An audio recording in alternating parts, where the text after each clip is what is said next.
Cermin Maneka. Di depan cermin Maneka tertegun. Ia tidak melihat dirinya sendiri.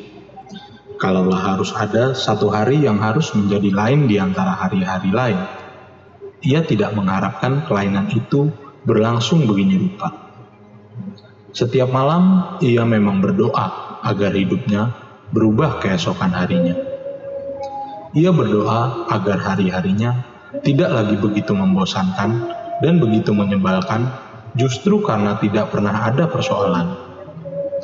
Segalanya begitu mudah bagi Maneka, begitu lancar dan begitu beres, sehingga tiada lagi perkara yang bisa menjadi masalah baginya. Ternyata, hidup tanpa persoalan juga bukan sesuatu yang menyenangkan. Maka, begitulah setiap hari ia berdoa agar hidupnya berubah. Dan pagi ini, bangun tidur, hidup tidak berlangsung seperti biasanya. Di depan cermin, ia tidak melihat dirinya sendiri. Maneka bukan hanya tidak melihat dirinya sendiri, ia juga tidak melihat kamarnya yang serba kelabu. Temboknya berwarna kelabu, lantai, spray, langit-langit juga kelabu. Ada kelambu yang tidak perlu karena kamarnya ber-AC. Warnanya putih lembut, hanya menjadi hiasan ranjangnya. Namun sisanya serba kelabu. Ada sebuah lukisan besar di dinding, sebuah lukisan hujan gerimis dengan seorang perempuan berjalan menjauh membawa payung. Lukisan itu juga serba kelabu. Kalau ada warna kuning, itulah cahaya lampu di tepi ranjang dan kamar mandi. Bila Maneka menatap lukisan tersebut sebelum tidur, ia selalu ingin bangun sebagai perempuan dalam lukisan itu. Aku ingin bangun pada suatu pagi ketika aku berjalan menempuh hujan gerimis sambil membawa payung melalui jalan-jalan berkelok-kelok di tepi jurang menuju entah kemana. Ujarnya di dalam hati. Namun bukan saja hidupnya tidak berubah, bahkan bermimpi pun ia tidak pernah. Maneka adalah manusia yang tidak pernah mengalami mimpi. Maneka merasa sangat bosan. Hidupnya seperti sebuah garis lurus yang tidak menarik sama sekali. Ia inginkan gerimis, ia inginkan hujan, ia inginkan sebuah perjalanan. Maneka menginginkan perubahan. Di dalam cermin itu ia melihat hutan. Tentu ini hutan bukan? Pikirnya. Dilihatnya cahaya matahari menembus celah dedaunan dan batang-batang pohon raksasa. Ia melihat sebuah hutan dalam dongeng dengan burung-burung berkicau, gemericik air, dan jeritan monyet di kejauhan. Sesekali terdengar kibasan sayap burung-burung besar menyibak di antara suara-suara serangga yang sebentar diam, sebentar berbunyi. Ini sebuah hutan yang bagus, hijau, dan berbau basah. Maneka menghirup bau humus, ia mengulurkan tangannya. Wah, cerminnya tidak berkaca.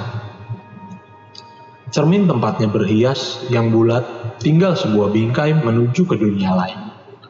Masih dengan baju tidurnya yang tipis dan lembut, Maneka melangkah memasuki cermin itu dan berlari di atas rumput basah menuju ke aliran sungai. Maneka melompat-lompat riang.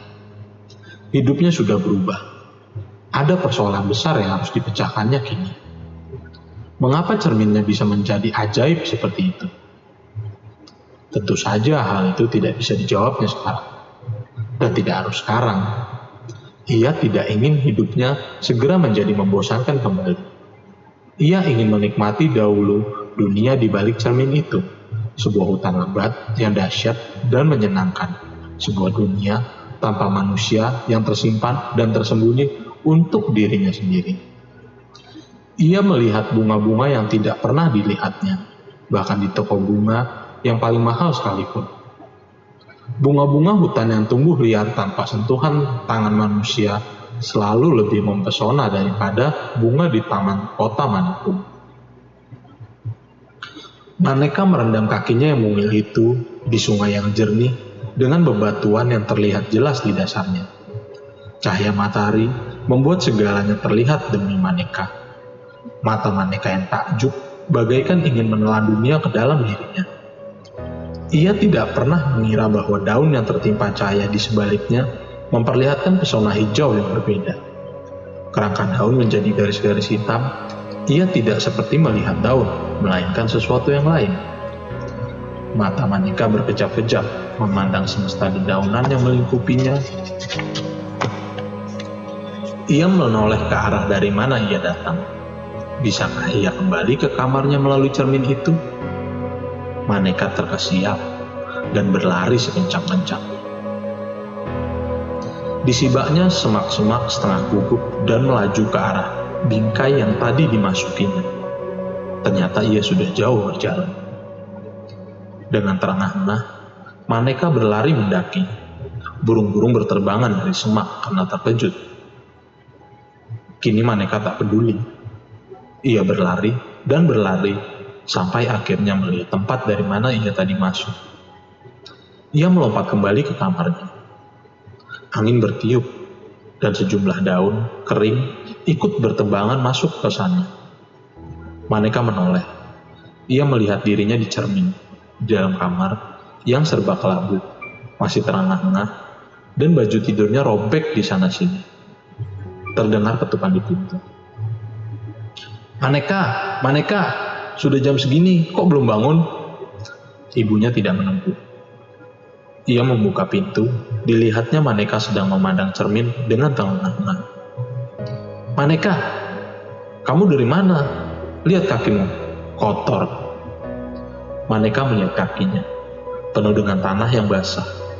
Lantai kamarnya penuh jejaknya yang kotor. Daun-daun kering bertebaran di atas tempat tidur. Jendela masih tertutup.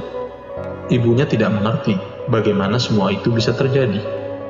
Namun ia senang melihat mata-mata Maneka yang cemerlang seperti bintang. Setelah ibunya pergi, Maneka menyanyi. Cerminku, cerminku, kenapa kamu bisa begitu?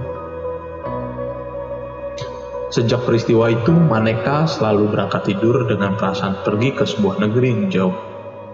Ia masih selalu tidur tanpa bermimpi. Namun ketika bangun, matanya segera melirik ke arah cermin, dan ia tahu betapa dunia sudah berubah di seberang sana.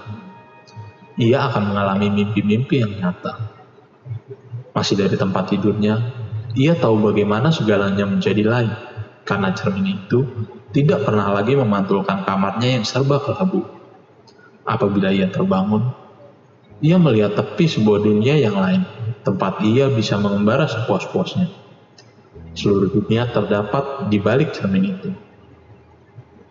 Pernah suatu ketika ia bahkan terbangun karena mendengar suara panggilan. Maneka, Maneka. Ia menuju cermin itu. Terlihat dermaga yang menuju ke sebuah kapal. Ayo, jadi ikut tidak?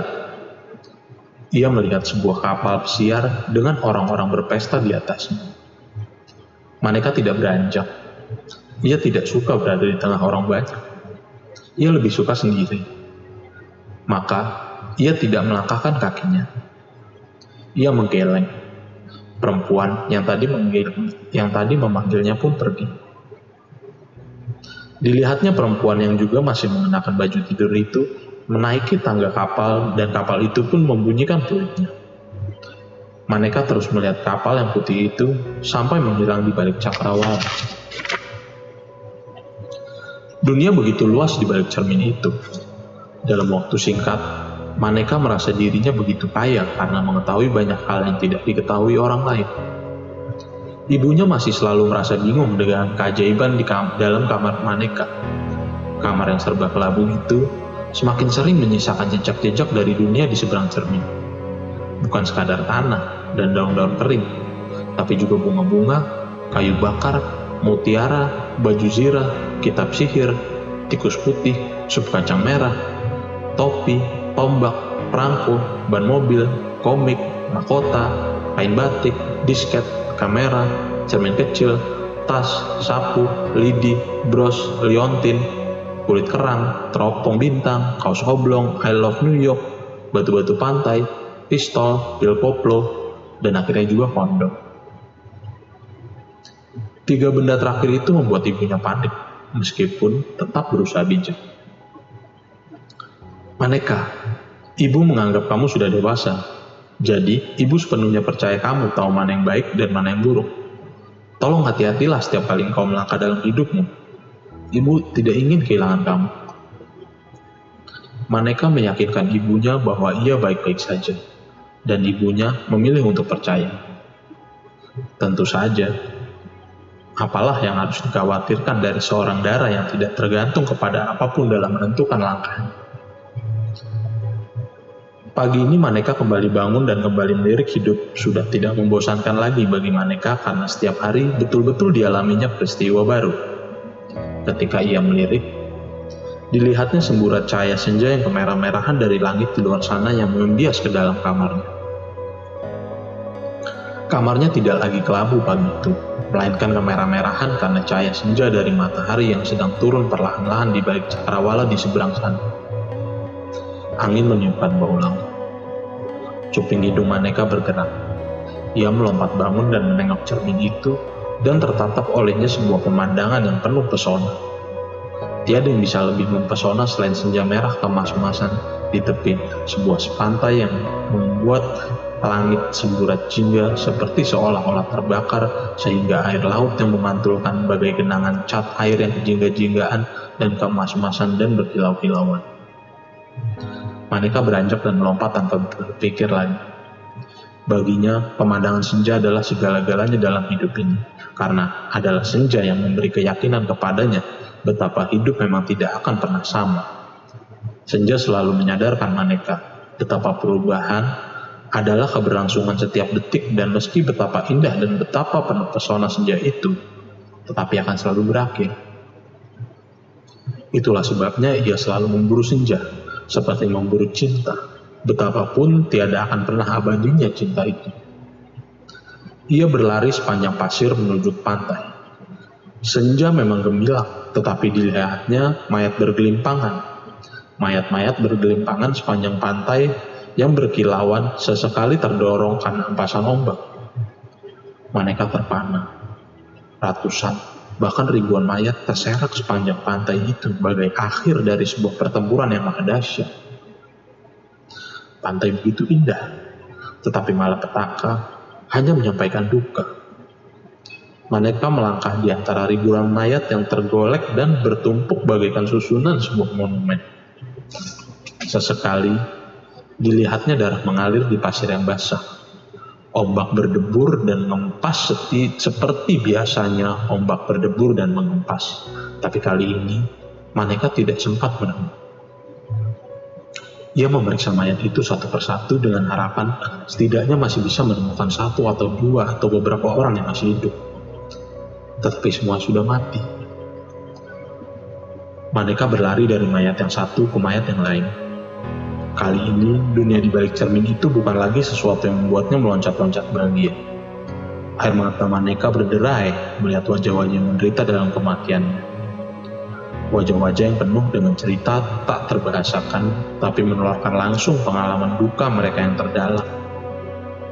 Mayat yang tertelungkup dengan panah di punggungnya, mayat yang terkapar dengan tombak di perutnya, dan mayat terduduk dengan belati di dadanya. Bagaimanakah pengalaman bisa begitu menyakitkan? Dunia Maneka yang indah, meriah, dan bahagia dalam kesendiriannya, rontok dan hancur lebur berkeping-keping tanpa sisa. Cinta dan senja yang dirindukannya menjelma kepahitan tak tertahankan. Maneka, Maneka! Ia mendengar suara, tetapi tak dipedulikan. Di tepi pantai itu, pohon-pohon nyiur berderet dalam siluet yang bagus, bagaikan pemandangan dari sebuah brosur pariwisata. Langit hanya merah dan Maneka menjadi sosok hitam yang berjalan di antara mayat-mayat berkelimpang. Burung-burung camar mengakhiri jeritnya dan menghilang. Maneka termenung dan kegelapan yang menjelang. Mayat-mayat itu adalah mayat orang-orang yang terbunuh. Mayat-mayat itu masih hangat, darah masih mengalir. Beberapa di antaranya bahkan baru mengembuskan napas penghabisan ketika Maneka mendekatinya. Hanya beberapa saat sebelum Maneka melangkah dari cermin itu dan berlari menuju ke pantai. Apakah yang telah terjadi? Maneka berharap kejadian yang dialaminya kali ini benar-benar hanya sebuah mimpi buruk. Maneka melangkah meninggalkan pantai. Debur ombak menjadi suara di kejauhan.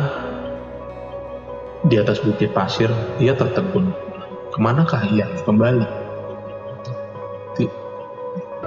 Tidak ada kehidupan di tempat ini, hanya mayat-mayat, pasir, dan debur ombak. Ia tak bisa menemukan tempat dari mana ia tadi datang. Di kamar yang serba kelabu, ibunya membuka pintu. Kamar itu kosong. Ibunya melangkah masuk. Dibukanya kamar mandi, juga kosong. Dari cermin yang bulat dan besar, ibunya melihat lukisan yang selalu dipandang Maneka. Lukisan seorang perempuan yang melangkah dalam hujan gerimis, menempuh jalan berkelok-kelok di tepi jurang sambil membawa payung. Lukisan itu mengingatkannya pada sesuatu. "Aku ingin pergi jauh, Bu," kata Maneka selalu di masa kecil. Pergi jauh, ke sebuah dunia yang belum terkenal. Ibunya keluar kamar. Ia memanggil, "Maneka!" Cermin Maneka tetap seperti dulu. Diam dan membisu, memperlihatkan kembali kamar yang kelabu.